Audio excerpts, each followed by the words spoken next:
सगळ्यांचं मनापासून स्वागत करते। माणूस हा समाजशील प्राणी आहे। समाजामध्ये एकत्रित गुण्यागोविंदाने नांदणं ही त्याची गरज आहे। आता इथे एकत्रित शांततेने नांदणं किंवा राहणं म्हणजे सर्व स्तरातील माणसाला किंवा व्यक्तीला समान न्याय मिळणं ही गोष्ट इथे अपेक्षित आहे। किंबहुना त्या समाजामध्ये अराजकता माजू नये ही गोष्ट अपेक्षित आहे आणि यासाठी काही नियम आवश्यक असतात। मग हे असे नियम विधिमंडळाद्वारे लिखित स्वरूपामध्ये बंधनकारक आले की आपण त्याला ढोबळमानाने कायदा असं म्हणतो। आता भारतासारख्या जो जगातला सगळ्यात मोठे लोकशाही देश आहे, अशा देशामध्ये न्यायव्यवस्था हा त्याचा एक फार मोठा आधारस्तंभ आहे आणि न्यायव्यवस्थेतले कायदे हा सगळ्यात महत्त्वाचा घटक आहे, किंबहुना तो त्याचा आधारस्तंभच आहे। तेव्हा इतके महत्त्वपूर्ण कायदे ज्या सर्वसामान्य लोकांसाठी बनवण्यात आलेले असतात तिथपर्यंत ते कायदे मुळात पोहोचत नाहीत, हाच आपल्याकडचा कळीचा किंवा गंभीर असा मुद्दा आहे। मुळात ज्या सगळ्या स्तरातील लोकांना समान न्याय मिळणं अपेक्षित आहे त्यासाठी सगळ्यात आधी ते कायदे त्या सर्व स्तरांपर्यंत पोहोचवणं हा फार महत्त्वाचा भाग आहे। आणि म्हणून आज सगळ्याच पातळीवर कायद्यांची जास्तीत जास्त जागरूकता नागरिकांमध्ये निर्माण करण्याचा भाग फार धडाडीने सुरू आहे आणि त्यातलाच आजचा दिवस फार महत्त्वाचा आहे। कारण मंडळी, आज आहे राष्ट्रीय विधी साक्षरता दिवस। थोडक्यात कायदे सगळ्या तळागाळापर्यंत पोहोचणं, केवळ साक्षर म्हणजे अक्षरगणित किंवा अक्षर किंवा अंक ओळख असणं याला आपण साक्षरता म्हणू का, असा एक महत्त्वाचा प्रश्न या निमित्ताने इथे उपस्थित होतो। कारण आपल्याला जोपर्यंत कायद्यांचं सखोल ज्ञान नाही, आपल्याला कायद्यांविषयी साक्षरता नाही, तोपर्यंत आपल्याला संपूर्ण ज्ञान नाही असं देखील आपण या ठिकाणी म्हणू शकतो। त्यामुळे आजच्या कार्यक्रमातनं आपल्याला कायद्याविषयीचं सखोल मार्गदर्शन कशा पद्धतीने मिळू शकतं, मुळात याच्यासाठीच एक स्वतंत्र कायदा कसा अस्तित्वात आहे त्याबद्दल अधिक जाणून घ्यायचं आहे। त्यामुळे आजचा आपला विषय काय आहे तो विषय बघा। आजचा आपला विषय आहे विधी सेवा जागरूकता। राष्ट्रीय विधी साक्षरता दिनानिमित्त विधी सेवा जागरूकता हा आजचा आपला विषय आहे आणि यावर माहिती देण्यासाठी आपण आमंत्रित केलेला आहे सदाशिव देशमुख सरांना। 81 ते 2012 न्यायाधीश म्हणून वेगवेगळ्या पदावर त्यांनी काम पाहिलेलं आहे। कनिष्ठ स्तर न्यायाधीश ते प्रधान जिल्हा न्यायाधीश स्तरापर्यंत आपण काम पाहिलेलं आहे। 1981 ते 1990 या काळामध्ये तालुका विधी सहाय्य समितीवर त्यांनी काम केलेलं आहे। 2007 ते 2010 मुंबई उपनगर विधी सेवा समितीचे सेक्रेटरी म्हणून त्यांनी काम केलेलं आहे। सध्या महाराष्ट्र राज्याच्या विधी सेवा समितीचे ते सभासद आहेत। हा काळ साधारणतः 5 वर्षाचा असतो। त्यांच्याकडून आपण या विषयाच्या संदर्भामध्ये अधिक माहिती करून घेणार आहोत। कारण मंडळी, काय होतं, आपल्याला मुळात कोणते कोणते कायदे आहेत, कायद्यांमध्ये काय बदल होतो आहे, माझ्यासाठी कुठला कायदा उपयुक्त ठरू शकतो जेणेकरून मला न्याय मिळू शकतो, अशा प्रकारची माहिती आज आदिवासी लोकांपर्यंत, तळागाळापर्यंत आणि सर्वच साक्षर लोकांपर्यंत पोहोचणं गरजेचं आहे। त्या अनुषंगाने आजचा दिवस आपल्या मनातल्या प्रश्नांसह आमच्या कार्यक्रमाशी आपण जोडले जाऊ शकता। त्यासाठी लागणारे फोन नंबर असे आहेत। फोन नंबर बघा 24908050 24988050। मुंबई बाहेरचे प्रेक्षक आणि मोबाईलवरनं संपर्क साधण्यासाठी 022 हा एसटीडी कोड आहेच। तेव्हा आता कार्यक्रमाला सुरुवात करते। सर, असं एक वाक्य बोललं जातं की मला हा कायदा माहित नव्हता म्हणून माझ्याकडनं गुन्हा घडला।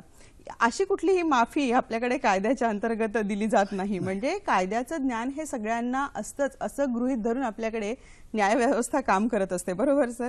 पण मुळात होतं असं की खरोखर आपल्याकडे अजूनही कायदे आणि त्यातले सखोल ज्या काही बाबी आहेत त्या लोकांपर्यंत पोहोचत नाहीत। आजच्या कार्यक्रमाच्या अनुषंगाने किंवा अशा दिनांच्या अनुषंगाने त्या निमित्ताने ते पोहोचणं फार गरजेचं वाटतं। मुळात आपल्याकडनं सखोल जाणून घ्यायचं सुरुवातीला की आजच्या अशा पद्धतीचा दिवस साजरा करण्याच्या पाठीमागचं औचित्य काय आहे, कधी कशी सुरुवात झाली या दिवसाची? सर्वप्रथम मी दूरदर्शनचं अभिनंदन एवढ्याकरता करतो की ह्या विधी साक्षरता दिवस याच्या अनुषंगाने जी जागरूकता आपण निर्माण करत आहात आणि ही संधी देत आहात, ती देत असताना मी एवढंच सांगेन की आपली राज्यघटना अस्तित्वात आली।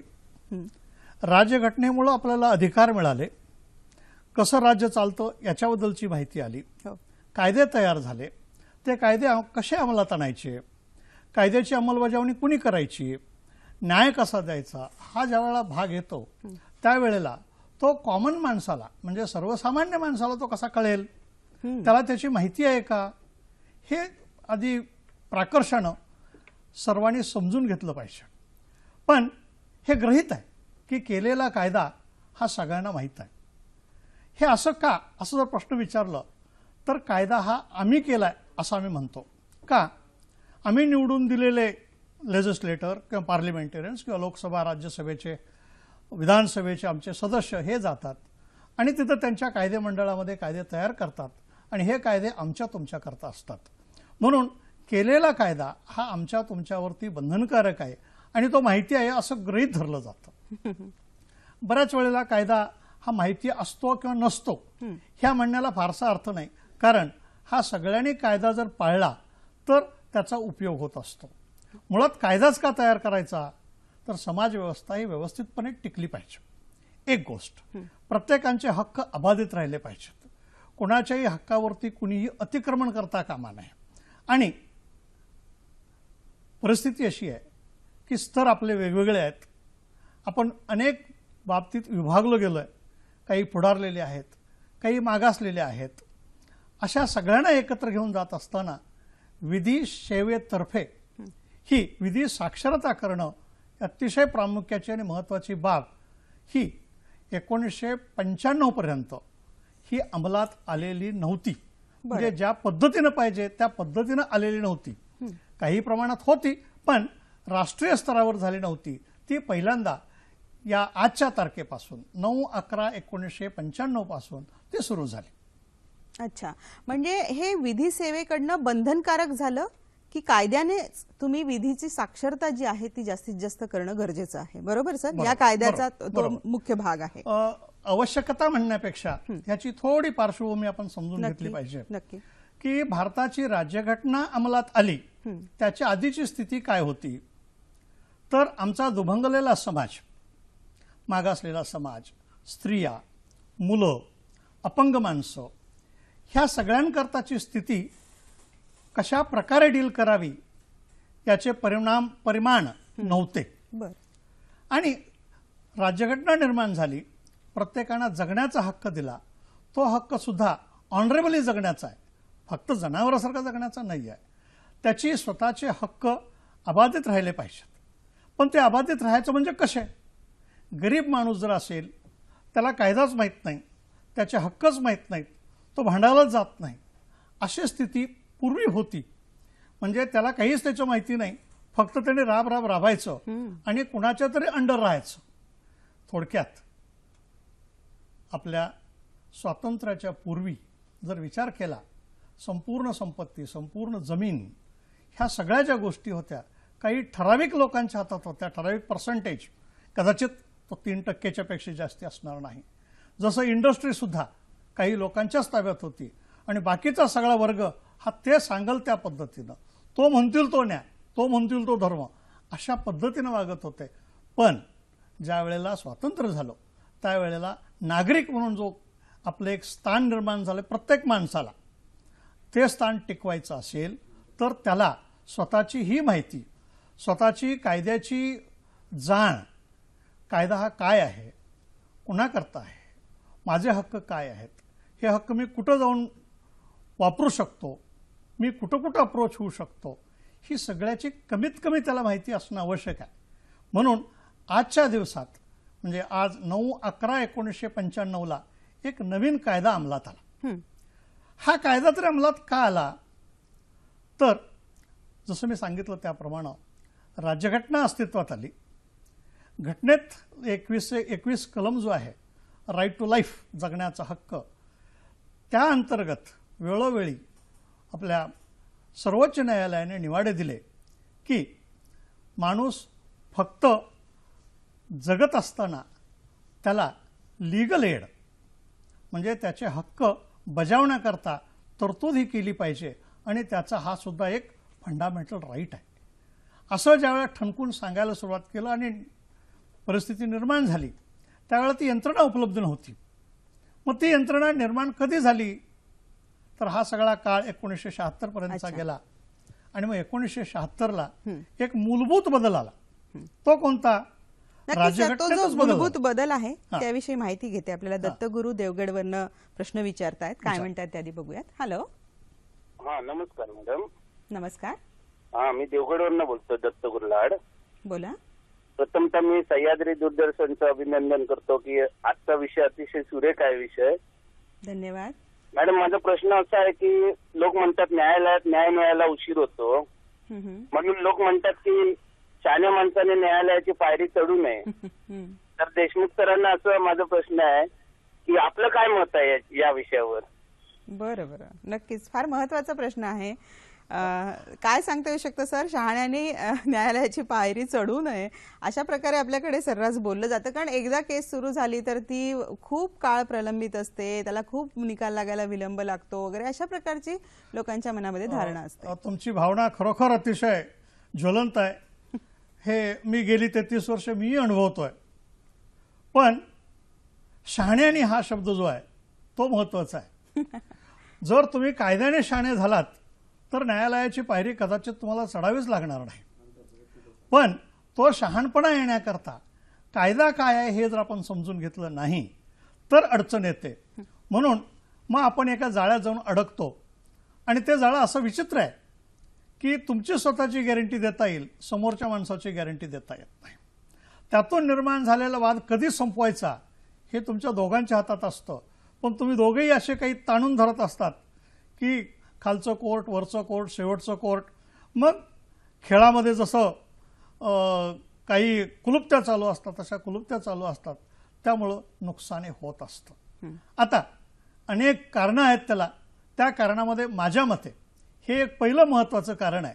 बाकीची कारणं सोडवता येतील, पण ही तुमच्या मनात निर्माण झालेली जी कारणं आहेत आपसातली, ती जोपर्यंत संपत नाहीत तोपर्यंत या म्हणण्याला फारसं तथ्य आहे असं मला वाटत नाही. पण तुम्ही जर शहाणे झालात कायद्यानं तर हा प्रश्न मिटेल असं माझं प्रामाणिक मत आहे. बरोबर, पण कायद्याविषयीची सखोल माहिती आणि न्यायव्यवस्थेविषयीचा विश्वास या दोन्हीही गोष्टी ज्या आहेत त्या असल्या तर कदाचित हा जो काही गैरसमज आहे लोकांच्या मनामधला तो दूर होऊ शकतो नक्कीच, असं सर इथे आपल्याला सांगतायत. आपल्या या चर्चेला पुन्हा सुरुवात करण्यापूर्वी एक सूचना द्यायची मंडळी, ती सूचना देते. 8वा रायन आयफा 2016 ह्या कार्यक्रमाचं प्रसारण आपल्या वाहिनीवरनं 14 नोव्हेंबरला रात्री 8 वाजता होणार आहे. हा कार्यक्रम आपण अवश्य पाहायला विसरू नका. पुन्हा आजच्या आपल्या विधी सेवा जागरूकता या कार्यक्रमाकडे वळूयात, या विषयाकडे वळूयात. आपल्याला एक फोन आलेला आहे. शलाका गाडगीळ आपल्याला फोन करून प्रश्न विचारतायत. काय म्हणतायत बघूयात. हॅलो, शलाका गाडगीळ कल्याणहून प्रश्न विचारते. बोला. माझा प्रश्न असा आहे की प्रत्येक ठिकाणी आपल्याला कायदा दाखवता येतो का, किंवा कायद्यानेच वागायचं असतं का, म्हणजे कायद्यावरती बोट ठेवूनच कोणतीही कृती करायची असते का? बरं बरं, ठीक आहे. शलाका मॅडमच्या प्रश्नाला धरूनच मलाही एक प्रश्न आहे. दोघांचंही जर त्याच अनुषंगाने उत्तर दिलं तर सर, प्रत्येक ठिकाणी कायद्याचाच विचार करून वागायचं असतं का, किंवा कायदा आणि नीतिमूल्य याच्यातला काही भेद आपण सांगू शकतो का मग त्यानिमित्ताने? कायदा हा फक्त एकट्याकरता केलेला नसतो किंवा थोड्या लहान समाजाकरता केलेला नसतो. हा सर्वंकष असतो. आणि म्हणून तुमची स्वतःची नीतिमूल्य ही एका बाजूला, आणि कायदा हा सगळ्यांना बंधनकारक असल्यामुळं त्याप्रमाणे वागणं आवश्यक आहे. कायद्याप्रमाणे वागलं नाही तर काय होऊ शकतं असा जर विचार केला तर एक छोटंसं उदाहरण. हेल्मेट घालून प्रवास करावा हा कायदा केला. हो.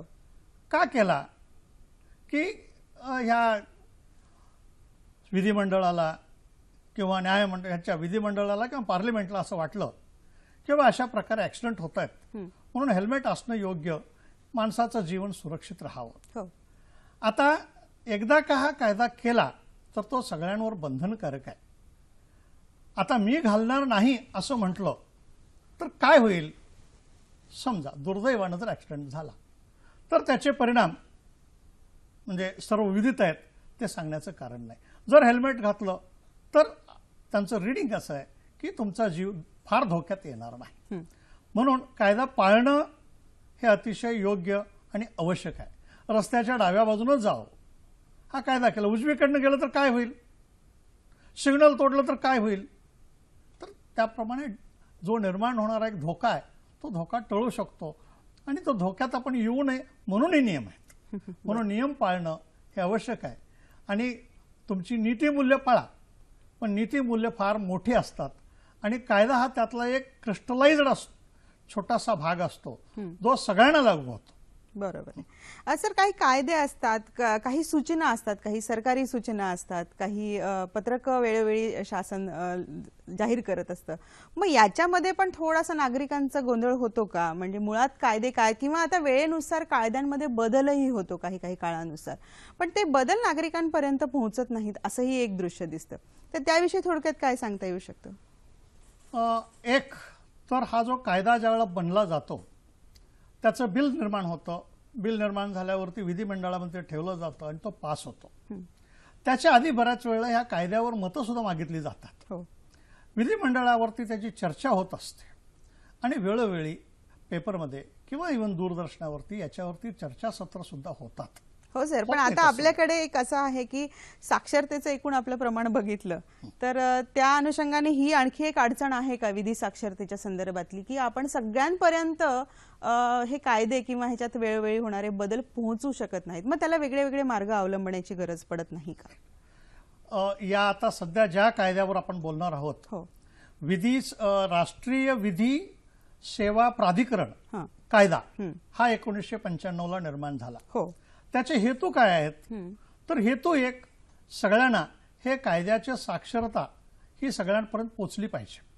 म्हणजे काय की कायदा हा काय आहे, या कायद्यामुळं याचे कुठं जाऊन आपल्याला माहिती मिळू शकते, माझ्यावर होणारा जो अन्याय आहे त्याचं निवारण करण्याकरता मी कुठं जावं, मला याच्यापासून माहिती व मदत मिळेल का, ही अनेक प्रश्न असतात. यामध्ये पुन्हा दोन भाग. जे सक्षम आहेत त्यांची गोष्ट थोडी वेगळी आहे.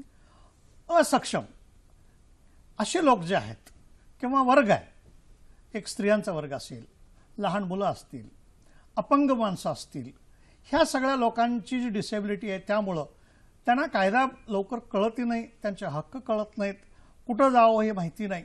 अशा वेळेला त्यांनी कुठं जायचं, किंवा आर्थिकदृष्ट्या काही लोक अतिशय कमकुवत आहेत, त्यांना कुठं जाणं शक्य नाही, त्यांनी कुठं जायचं हा ज्यावेळेला प्रश्न येतो त्यावेळेला हा जो निर्माण झालेला कायदा आहे या सगळ्याला त्यांनी उत्तर दिलेलं आहे. वा, म्हणजे या कायद्याच्या अनुषंगाने काही महिला वर्ग असतील किंवा आर्थिकदृष्ट्या जे लोक ही सेवा घेऊ शकत नाहीत असे काही जे लोक असतील त्यांना इथे मुफ्त आपल्याला सेवा देता येऊ शकते. हा अशा प्रकारचा महत्वाचा कायदा आहे.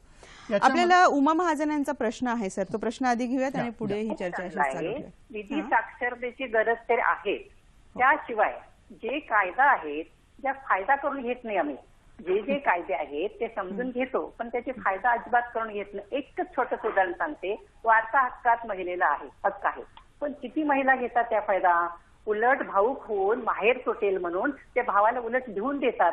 हे असं होता कामा नये. पण साक्षर पाहिजे, महिलांना समजले पाहिजे, बाई तुझ्यासाठी आहे, तू सोडू नको.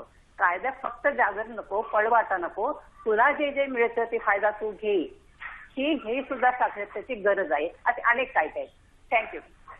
बरोबर, नक्कीच उमाताई, खूप चांगला मुद्दा त्यांनी छेडलेला आहे. आणि खरं तर सखीच्या मंचावरनं फार महत्वाचा मुद्दा असा आहे सर, की महिलांच्या संदर्भामध्ये आपण प्रामुख्याने असं बघतो की महिलांना काही कायदे माहिती आहेत पण त्याचा फायदा घेण्याची जी काही वृत्ती आहे ती तेवढी प्रबळ होत नाही त्यांची, किंवा थोडासा इमोशनचा भाग येतो की नाही आहे मला हक्क पण मला घ्यायचा नाहीये वगैरे अशा प्रकारचा. तर या संदर्भामध्ये आपण काय त्यांना सल्ला देऊ शकतो, विशेषतः महिला वर्गांच्या अनुषंगाने तो प्रश्न आहे. खरोखर हा इतका महत्वाचा मुद्दा आहे की आपण दोन टोकानं सध्या वागतोय.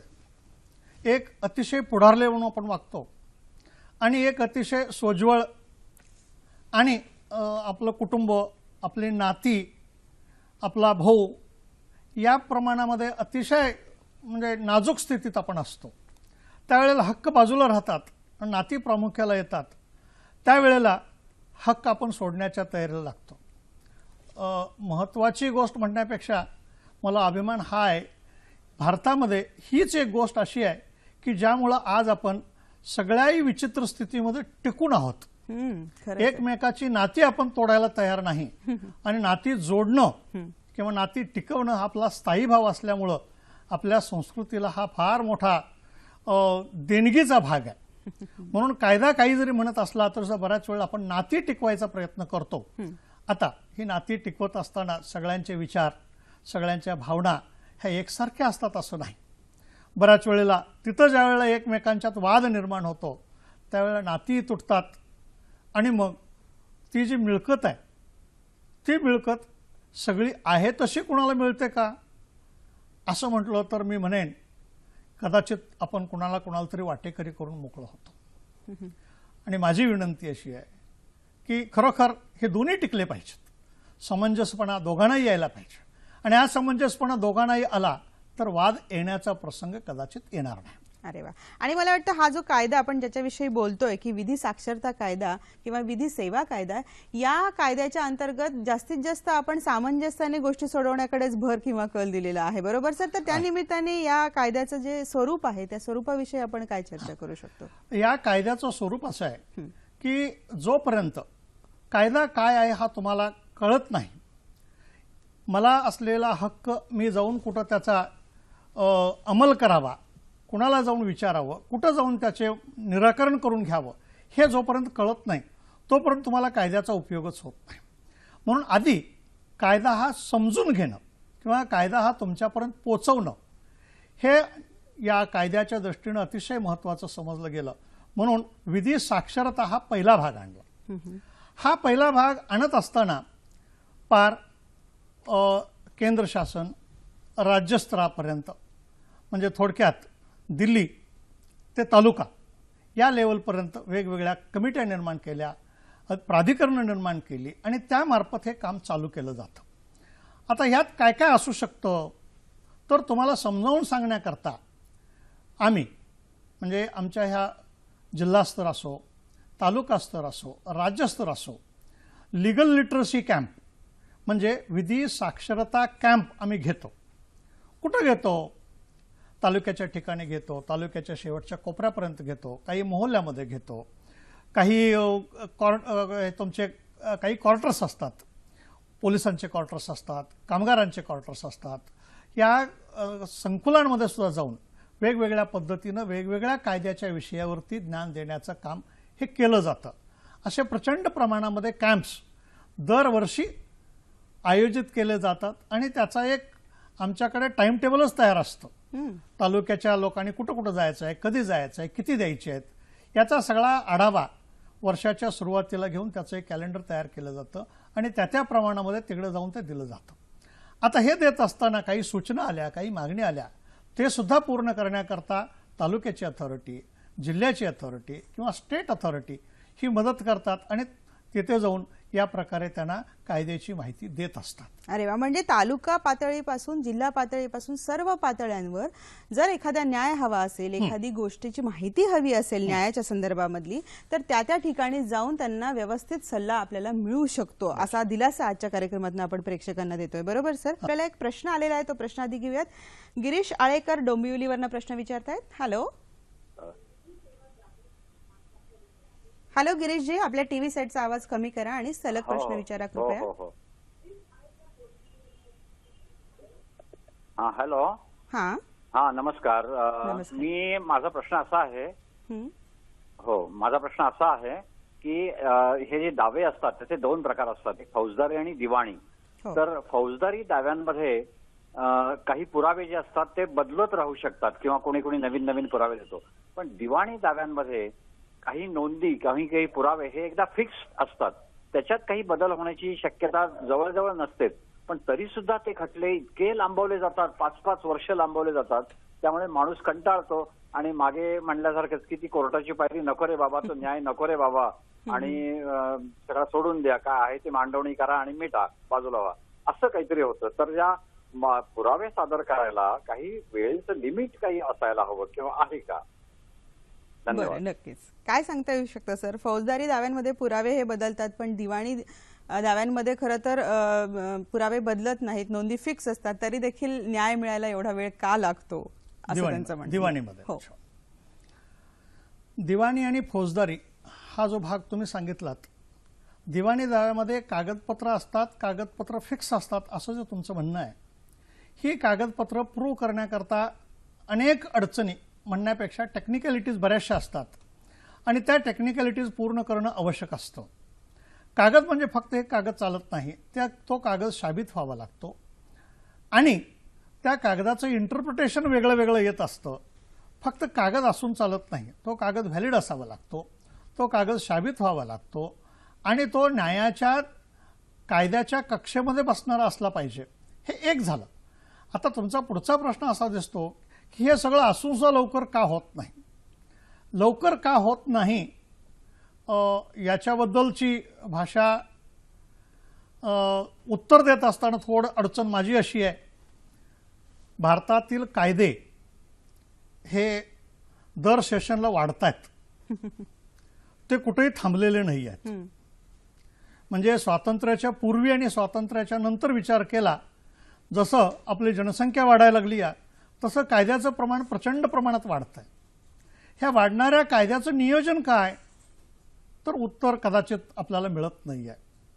एक कायदा निर्माण झाला तर ती अंमलबजावणी करण्याकरता किती हात आहेत, किती पोलीस यंत्रणा आहे, किती न्याय यंत्रणा आहे, किती स्टाफ आहे, तिथं इन्फ्रास्ट्रक्चर काय केलंय आपण, याचा आपण कुठंच विचार करत नाही. थोडक्यात एक कायदा निर्माण झाला तर त्याचा बर्डन किंवा त्याची जबाबदारी किंवा त्याचं ओझं असलेल्या यंत्रणावर किती येतं याचा विचार कुठेही होत नाही. तसं न होता कायदे निर्माण होतात आणि मग कॉमन माणसाला, आपल्यासारख्या नागरिकांना असं वाटतं की आमचं लवकर का होत नाही, लवकर का होत नाही. म्हणजे एकीकडे लोकसंख्या वाढतीये सर, पण त्या मानाने जेवढी यंत्रणा वाढायला पाहिजे ती यंत्रणा वाढत नाही. हाही एक टेक्निकल मुद्दा आहे जो आपण गृहीत धरला पाहिजे, लक्षात घेतला पाहिजे. जेव्हा आपण असा ओरड करतो की न्याय मिळायला विलंब लागतो, अनेक कारणांपैकी हा एक महत्त्वाचं कारण आणि मुद्दा आहे. सर, पुढच्या मुद्द्यावर आपण येऊयात. मला वाटतं की जे कॅम्प्स आपण घेतो या कायद्याच्या अंतर्गत, त्या कॅम्पचं एकूण स्वरूप आणि त्याबद्दल काही माहिती देता येऊ शकते का? देतो. ती माहिती द्यायची आधी फक्त त्यांच्या प्रश्नाच्या अनुषंगानं फक्त एक मला सांगायचं आहे. नक्की. सेन्सिटिव्हिटी म्हणून भारताची जनसंख्या आजच्या स्थितीला 120 ते 125 करोडाचा आपण गृहीत धरू. बरं. भारतात असलेल्या न्यायाधीशांची संख्या 18,000ची आहे. आज भारतात वकिली करत असलेल्या वकिलांची संख्या जर बघितली तर 12 लाखाची आहे. सध्या भारतामध्ये 950 लॉ कॉलेजेस आहेत. दरवर्षी 3 ते 4 लाख नवीन लॉचे स्टुडंट तयार झालेले बाहेर पडतात. त्यात ते 60 ते 70 हजार लोक वकील म्हणून येतात. आता ही 1,25,00,000 18,000 न्यायाधीश, याचा जर गणिताचा विचार तुम्ही केलात तर तुम्हीच ठरवा की हात किती आहेत, मागणी किती आहे. आणि ही मागणी पूर्ण करत असताना न्यायाधीश म्हणून बोलताना आम्हाला अडचण ही येते की आम्ही काय म्हणावं. पण म्हणत असताना मी एवढंच म्हणेन, आहे हा प्रयत्न सगळा आपण करत आहोत. आणि आज जे लिगल लिटरसीवरती मी तुम्हाला येऊ लागलोय किंवा आपण बोलायला लागलोय, याच्यातला हेतू हाच आहे. मुळात भांडण निर्माण व्हावं का, तेच होऊ ते भांडण संपवता येईल का. बरोबर, अगदी खरंय सर. म्हणजे मूळ प्रश्नाकडे, म्हणजे आपण एखादा कायदा आहे म्हणून तिथे जाणं, न्याय मागणं, त्याला विलंब होणं वगैरे ह्या गोष्टीपर्यंत न पोहोचता मुळात वादच निर्माण होऊ नये इथूनच सुरुवात करणं अपेक्षित आहे असं सर आपल्याला इथे सांगतायत. आणि तोच हा जो कायदा आहे, म्हणजे विधी साक्षरता कायदा आहे किंवा विधी सेवा कायदा आहे, त्याच दृष्टिकोनातून प्रयत्न करत आहे. भारत वावा डोंबिवलीवरून आपल्याला प्रश्न विचारतायत. काय म्हणतात बघूयात. हॅलो मॅडम, माझा प्रश्न आहे की आपण एखाद्या अन्यायकारक केसमध्ये कोर्टामध्ये जातो, नंतर हायकोर्टातून सुप्रीम कोर्ट जाण्याची शक्यता असते. पण मध्यंतरी काळामध्ये बराच वेळ लागण्यामध्ये दोन्ही पक्षकार एकत्र येतात आणि आपापसामध्ये सेटलमेंट करून ती केस कोर्टातून बाहेर काढण्याची त्याची तयारी असते. तर अशा केसला कोर्ट मान्यता देते का, आणि जो निर्णय आपापसामध्ये झालेला असतो त्याला कोर्टाची लेखी मंजुरी मिळू शकते काय? धन्यवाद. काय सांगता येऊ शकतं सर? म्हणजे आपसातच सल्ला करून एखाद्या गोष्टीचा, आपण जसं आता मगाशी मुद्दा छेडलेला होता की मुळातच ते भांडण किंवा ते वाद कोर्टापर्यंत पोहोचू नये, त्याच्या आधीच त्याचा न्याय लागावा किंवा तो समाप्त व्हावा, या दृष्टिकोनातनं खरं आपला हा कायदा बरंच काम करतो. तोही त्या अनुषंगाने त्याचंही उत्तर दिलं तर बरं होईल. ह्या कायद्याबद्दलची माहिती मी सांगत असताना मी आता सुरुवातीला सांगितलं लिगल लिटरसी. हो. त्याच नंतर ज्या वेळेला हे तुम्हाला कळेल त्यावेळेला तुम्ही ज्या वेळेला हे प्रश्न सोडवण्याकरता आपण प्रयत्न करत असतो त्यावेळेला वेगवेगळे मार्ग उपलब्ध आहेत. ते कोणते? एक आहे, कोर्टात जायच्या आधी तुमचा समेट होत असेल तर तो कसं करता येईल. म्हणजे एखाद्याला प्रॉब्लेम निर्माण झालाय तर तो विधी सेवा सल्ला समितीकडे येऊन प्री लिटिगेशन करता येऊ शकतो. त्याने विचारलेली माहिती किंवा त्याला असलेली अडचण ही लक्षात घेता दुसऱ्या बाजूला काही वेळेला बोलवलं जातं, दोघांचेही काय प्रॉब्लेम आहे ते समजून घेतलं जातं आणि समोरासमोर बसून तुमचं संपण्यासारखं असेल तर प्रकरण संपवलं सुद्धा जातं. ह्याला प्री लिटिगेशन म्हणतो आपण. असं प्री लिटिगेशन बऱ्याच वेळेला लोकन्यायालयात सुद्धा आपण ठेवतो. तुमची तक्रार आमच्याकडे आली की ती दुसऱ्या बाजूला कळवली जाते, या तारखेला लोकन्यायालय आहे, तुम्ही या आणि त्यावेळेला तुमचे म्हणणं काय ते मांडा. म्हणून लोकन्यायालयात बसलेल्या सदस्यांच्या समोर तुमची प्रश्न मांडल्यानंतर तुमच्या दोघांच्यामध्ये एकोपा जर झाला, समजूत झाली आणि आमच्या सगळ्या पॅनल मेंबरनी तुम्हाला जे समजावून सांगितलं ते पटलं तर कदाचित तुमचं प्रकरण तिथंच संपतं आणि प्री लिटिगेशनमध्ये मॅटर संपून जाते. ही सुद्धा तरतूद आहे. ही लोकन्यायालयातच करावी असं नाही, हे निरंतर आहे. तालुका कमिटीमध्ये तुम्ही या, जिल्हा कमिटीमध्ये तुम्ही या, राज्य कमिटीमध्ये तुम्ही या, तिथं तुम्ही आला तर तुमचं हे तुमचं ऐकून या प्रकरणावरती तोडगा तिथं सुद्धा काढला जातो. थांबण्याचं कारण नाही. हा विषय निघालाच आहे तर मध्यस्थी आणि कन्सिलेशन याच्यामध्ये काय फरक आहे ते सांगता येईल सर? हां, की मध्यस्थी आणि कन्सिलेशन हे दोन महत्वाचे भाग एवढ्या करता आहेत की 1996च्या आधीपर्यंत हा फार मोठा फरक होता. म्हणजे मध्यस्थी करता कोणी फारसं जात नव्हते, रिकन्सिलेशन करता फार इनिशिएटिव्ह नव्हता. पण 1996 नंतर या दोन्हींचा सहभाग आमच्या प्रोसिजरमध्ये झाला आणि एक स्टेजच ठेवली गेली की तुमच्या पेंडिंग लिटिगेशनमध्ये जे प्रकरणं तुमची सध्या न्याय निर्णयात आहेत त्याच्यामध्ये सुद्धा तुम्ही प्रयत्न करू शकता. आता मीडिएशन म्हणजे काय, मध्यस्थी म्हणजे काय, तर मध्यस्थ हा एक ट्रेन केलेला म्हणजे अतिशय त्याच्यामध्ये प्रशिक्षण घेतलेला एक तज्ज्ञ माणूस असतो, ज्याच्याकडे ह्या दोघांचीही बाजू त्यांच्या संमतीनं ते प्रकरण पाठवलं जातं. त्या दोघांना बोलवलं जातं. त्यांना वेगवेगळे म्हणजे एकत्र न बोलवता प्रत्येकाची बाजू स्वतः इंडिपेंडेंटली ऐकली जाते. एकाची बाजू दुसऱ्याला न सांगता त्याची बाजू समजून घेऊन ह्या दोघांच्यामध्ये नेमकं काय भांडण आहे हे समजून घेतलं जातं आणि मग एकमेकांना त्यांच्या प्रश्नातले कुठले मुद्दे असे आहेत की ज्याच्यामुळं ते एका परिस्थितीत येऊन ते प्रकरण मिटवू शकतात याचा अंदाज घेतला जातो स्वतः त्या मीडिएटरला.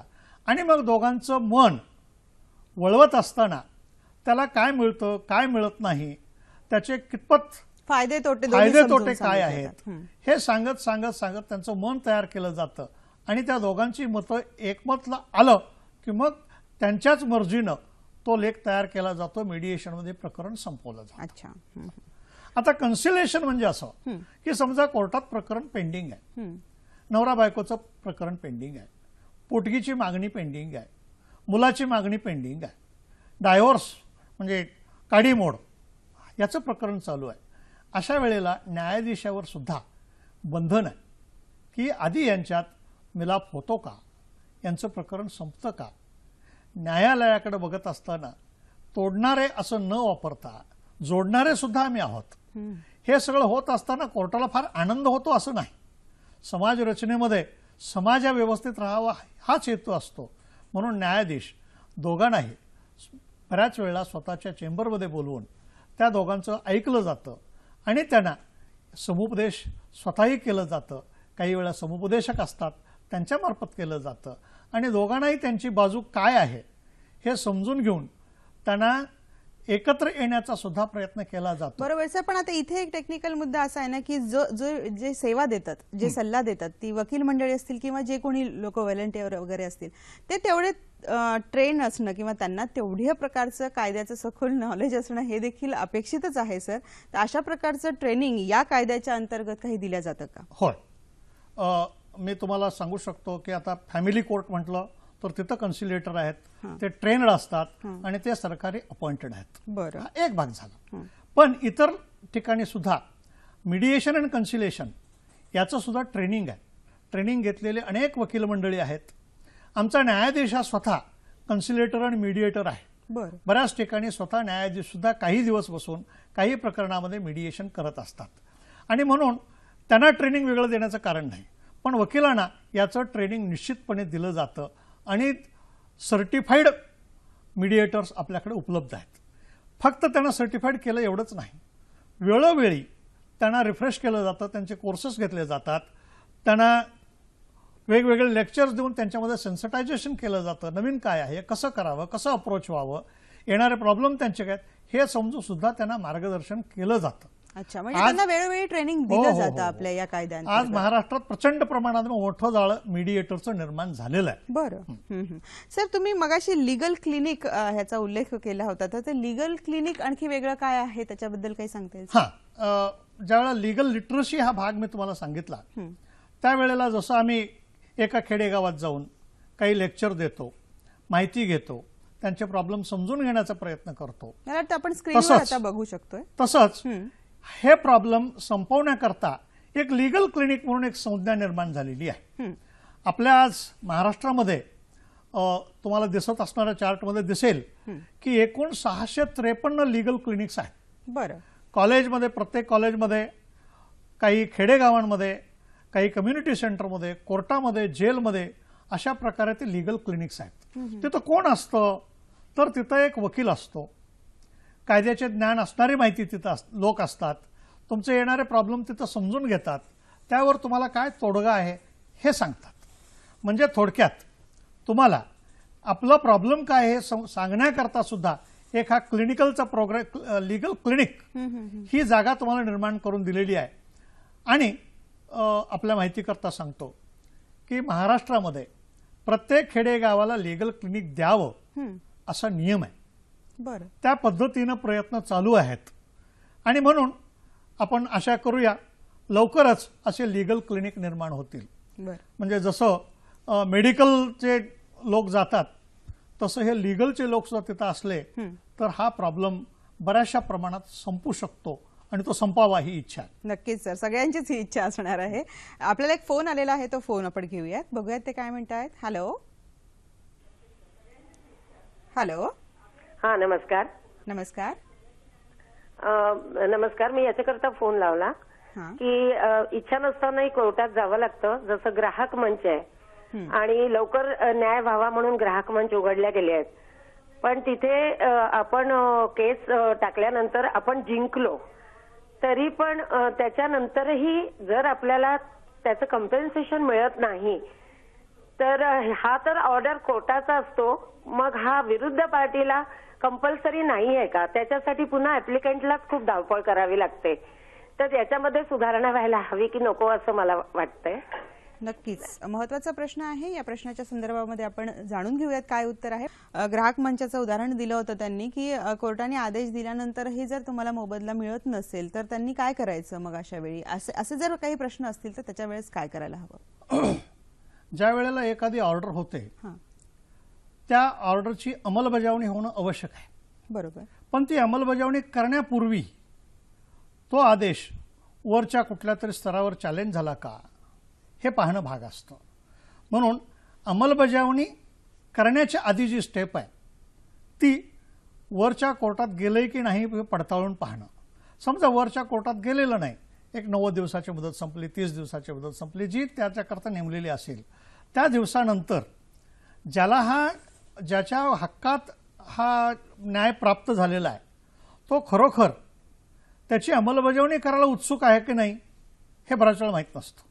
दोन्ही पक्षकारांचे एकमेकांमध्ये काही सल्लेमसलत झालेले असते आणि मग त्यांचं प्रकरण संपलेलं असतं. त्यावेळेला त्याचा अंमलबजावणी करण्याचा प्रश्न येत नाही. समजा अंमलबजावणी झाली नाही तर अंमलबजावणी करण्याकरता विनंती कोर्टाकडे करता येते आणि कोर्ट नियमाप्रमाणे त्याची अंमलबजावणी सुद्धा करतं. अच्छा, ती सुद्धा तरतूद आहे. पण अंमलबजावणी आणि आदेश ह्या दोन्हीमधला अंतर जो आहे मी आता तुम्हाला सांगितल्याप्रमाणे 2 कारणानं पुन्हा करावा लागतो. म्हणजे याच ज्या छोट्या छोट्या गोष्टी आहेत ना सर, कायदा कळाला तरी या ज्या बारीक बारीक गोष्टी आहेत या सर्वसामान्यांपर्यंत पोहोचत नाही आणि हीच मुळात ती जी खरी अडचण आहे. आपल्याला एका सखीचा प्रश्न आहे, ठाकुर्लीवरनं प्रश्न विचारतायत. हॅलो. हा, हॅलो. हा, बोला. हा, आपल्या सगळ्यांना शुभेच्छा आजच्या साक्षरता दिनाच्या. माझा प्रश्न असा आहे की हे जे न्यायालयीन विलंब होतो त्याचं महत्वाचं कारण म्हणजे कायद्यामध्ये प्रमाणीकरण नाहीये हा एक भाग, आणि जागतिकीकरणानंतर इतर क्षेत्रामध्ये जे पारदर्शीकरण, गुणग्राहकता म्हणजे गुणवत्ता आणि इव्हॅल्युएशन म्हणजे उत्तरदायित्व हे परवलीचे शब्द आले तेही न्याय प्रक्रियेत दिसून येत नाही, म्हणून लेट होतो. एकच उदाहरण सांगते, IITतला मोटर अपघाताचा खटला आहे, त्याचे 2 न्यायालयाचे 2 वेगवेगळे निकाल आहेत. तर हे प्रमाणीकरण आलं तर विलंब कमी होईल असं मला वाटतं. काय सांगता येऊ शकतं सर या प्रश्नावर?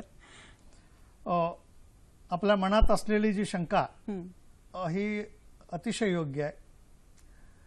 न्यायालय म्हटल्यानंतर प्रत्येक न्यायालयाची कक्षा ठरलेली आहे आणि प्रत्येक न्यायालय आपल्या सद्विवेक बुद्धीप्रमाणे काम करत असतं. तथापि बऱ्याच वेळेला न्यायाची व्याख्या किंवा न्यायाचं इंटरप्रिटेशन करत असताना त्यांच्यासमोर येणारी जी माहिती आहे ती जर वेगवेगळी आली तर कदाचित तुम्ही म्हणताय त्याप्रमाणे वेगवेगळे न्याय निर्णय येतात. येऊ नयेत ही अपेक्षा आहे, पण याचं प्रमाणीकरण होत नाही असं नाही, होतं, पण त्याला थोडा विलंब लागतो. एखादं प्रकरण जोपर्यंत वरिष्ठ न्यायालयात जाऊन त्याची विल्हेवाट होत नाही, एकमत त्याच्यावर दिलं जात नाही, तोपर्यंत ही द्विरुक्ती बऱ्याच वेळेला शिल्लक राहते आणि तुम्ही म्हणताय त्याप्रमाणे ती अडचण खरोखर योग्य आहे.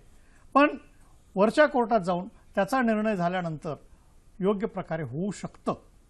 हो, हे आपण लक्षात घेतलंच पाहिजे. बरोबर आहे सर. आपण ज्या मुद्द्यावर चर्चा करत होतो त्यातला आणखी एक मुद्दा जरा मला आपल्याला विचारायचा आहे की आपण वैयक्तिक खटल्यांच्या बाबतीमध्ये, वैयक्तिक प्रॉब्लेम्सच्या बाबतीमध्ये बोलतोय, पण असा मुद्दा येऊ शकतो जसा एखादा काही आपत्ती आहे, नैसर्गिक आपत्ती आहे, भूकंपासारखे, सुनामीसारखे किंवा देवदासीसारख्या प्रथांच्या संदर्भामध्ये मगाशी आपण मला बोलता बोलता सांगितलं होतं की असे जे एक सामूहिक प्रश्न असतात त्या काळामध्ये देखील हा जो कायदा आहे, विधी सेवा कायदा आहे, तो फार प्रामुख्याने काम करतो आणि खूप महत्त्वपूर्ण भूमिका बजावतो. त्या संदर्भामध्ये काही सांगता येईल सर?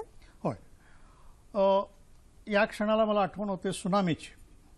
या सुनामीबद्दलची ज्या वेळेला माहिती मिळाली त्यावेळेला तिथं असलेल्या district legal service authority, state legal service authority यांनी पुढाकार घेऊन त्या लोकांना जी काय मदत करता येईल कायद्याच्या दृष्टीनं, त्यांची पूर्तता करण्याच्या दृष्टीनं अनेक प्रकारे असलेल्या वेगवेगळे व्हॉलंटिअर्स जे होते त्यांच्याबरोबर खांद्याला खांदा लावून जे कायद्यानं करता येईल, कायद्याच्या माहितीनं करता येईल ते त्यांनी करत असतात.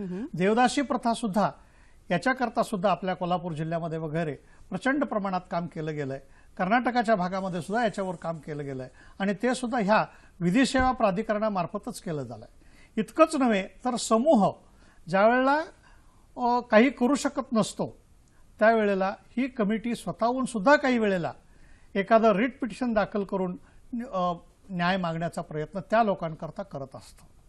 मी अभिमानानं सांगू शकतो की आपल्या महाराष्ट्रामध्ये 4 मोबाईल व्हॅन आहेत. बरं. जे वेगवेगळ्या तालुक्यापर्यंत एवढंच नव्हे तर खेडेगावापर्यंत जाऊन तिथं विधी साक्षरता करत असतात. तिथं एक न्यायाधीश जातो, त्याच्यावर वकील असतात. इतकंच नव्हे तर आजपर्यंत आपण कमीत कमी 50,000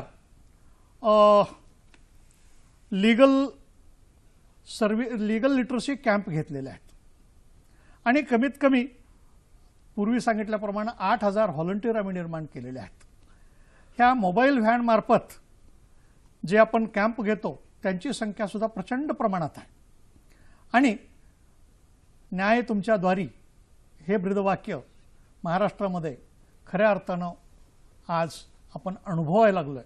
कारण आधी 1 व्हॅन होता, आता 4 व्हॅन आहेत आणि या व्हॅन मार्फत आपण तिथपर्यंत पोहोचतो.